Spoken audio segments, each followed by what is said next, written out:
Hey everyone, I'm Clayfect, and today we are going to dive right back into the world of the unseen creatures by Richard Barlow. Last week we sculpted and heard about the lovebug, only to realize that the journey of the lovebug doesn't end there. No, it evolves into the love lizard. A fascinating, if not a bit territorial, little unseen fella here. Feel free to pause and look at the pages some more if you want to, but for me, I just can't wait to sculpt this little one. So without further ado, let's get started. He took 100 pounds of clay, and then he said, hey listen, I'm gonna fix this world today, because I know what's missing. So this video is actually a part 2.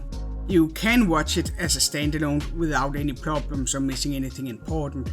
But if you want to hear the whole story about this unseen creature, then I'll leave a link down in the description below for you, where you can hear about the lovebug first. But for all of you who are up to speed or don't feel the need to get up to speed, let's make some wings. And they are quite different from the lovebugs, especially because there are holes in them, which sort of makes sense later on when you hear what Richard Barlow has to say about the lizard.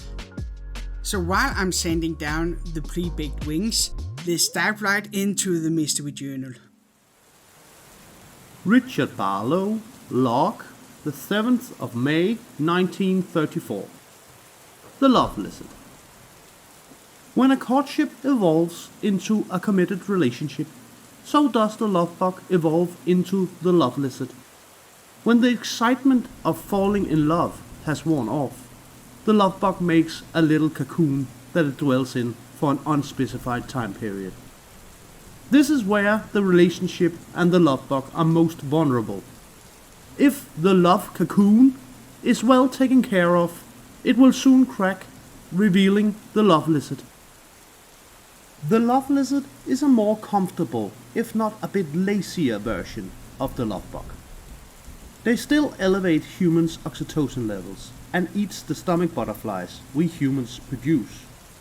But another vital part of its diet is good memories.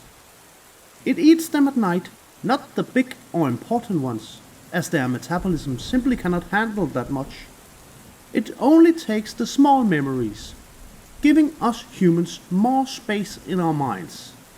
What we are using that space for can be debated. So it lives off memories now, that is interesting.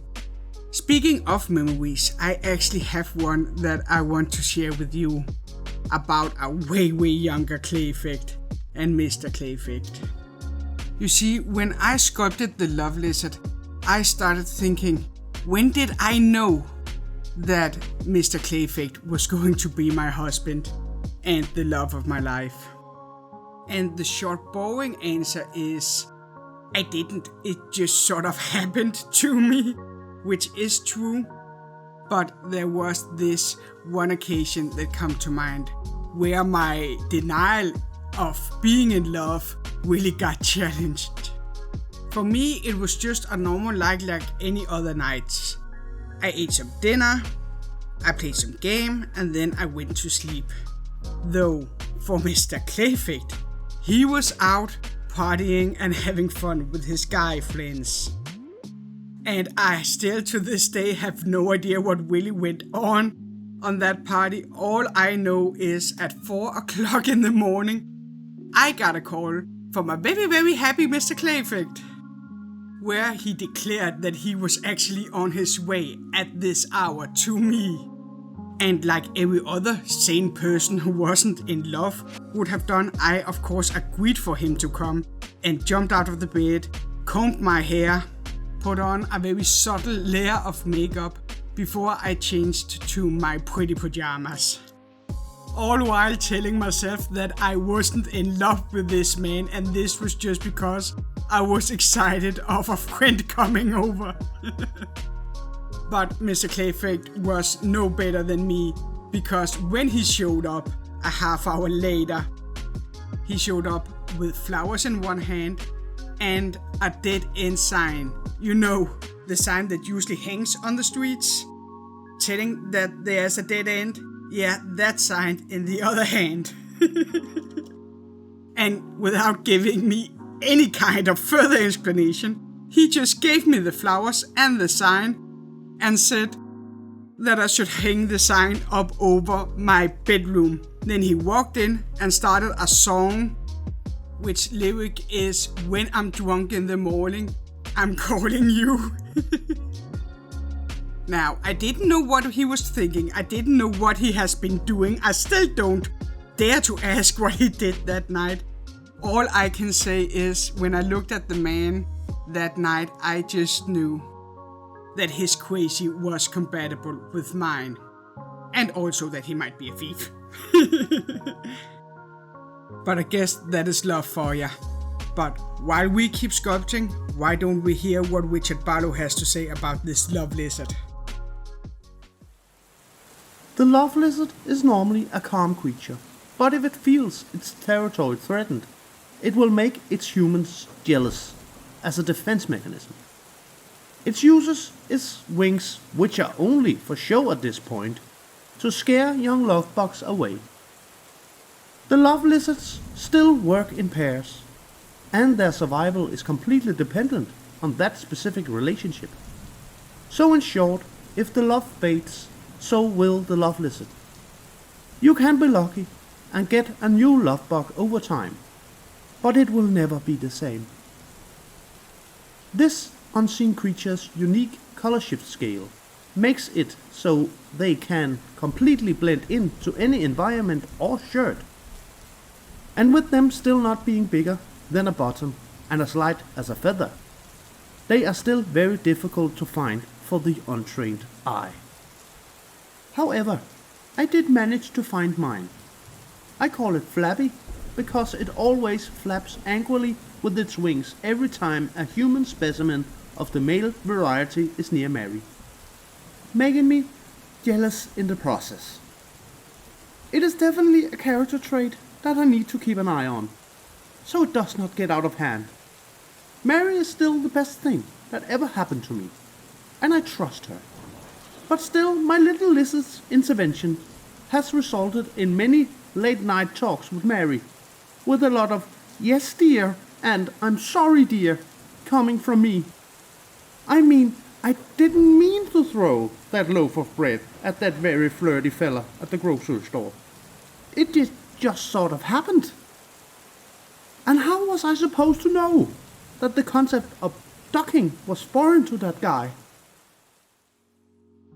Love can be difficult. Even in the 1930s, apparently, it was a treacherous thing wandering into.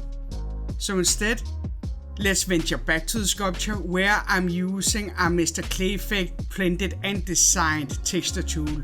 Because of course this little one has hard scales, which apparently is a current theme with this unseen creature. Because after I was done texturing the legs, I moved on to make a lot of hearts as the tail. Now this sculpture I baked 2 times. One time where I baked the body and the head, and the other time where I'm baking the legs and the tail. Which was pretty straightforward. Make a lot of hearts, put them onto a string, and then plug the string into the butt of our little unseen creature, where we filled the hole with some liquid Sculpey before we looped the body up with some clay softener. And I don't know why, but that just sounded incredibly dirty in my mind right now. Which I apologize for. I am really not trying to sound dirty, I promise ya. But with the plugging and the stroking finished, oh god, I moved on to the paint. And while I do that, let's save my soul just a little bit and hear some more from Richard Barlow.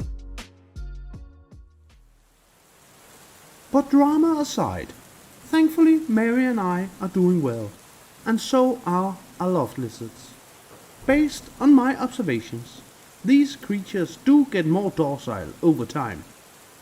You can determine the age of a love lizard based on how many joints it has on its tail. I have seen an old couple with a pair of love lizards that had such long tails that the couple could have used them as necklaces. The answer to whether the love lizards are a menace or an important part of our lives varies from person to person. Do you need love to start a life together? I never saw any unseen creatures on my parents' shoulders. But regardless, my conclusion must be the same as with the lovebug. We need them as much as they need us. And therefore this creature should also remain a secret. Again, I have to agree with the guy. But with the painting done, all I needed was a little bit of cleaning up, and I think that is it for this sculpture and it for this video! Thank you so much for watching. I hope you like our little love lizard. I have to say I adore both the lovebug and the love lizard. I actually think I managed to capture the fact that it is two different life stages of the same creature, if you look at the feet and the heart. But with that, unfortunately, it is time for me to sign off. I hope to see you next time, but if you can wait until next time, why not click on the square to the right where you're going to see another cute unseen creature get made. But until then, as we would say here in Denmark, hold da munter.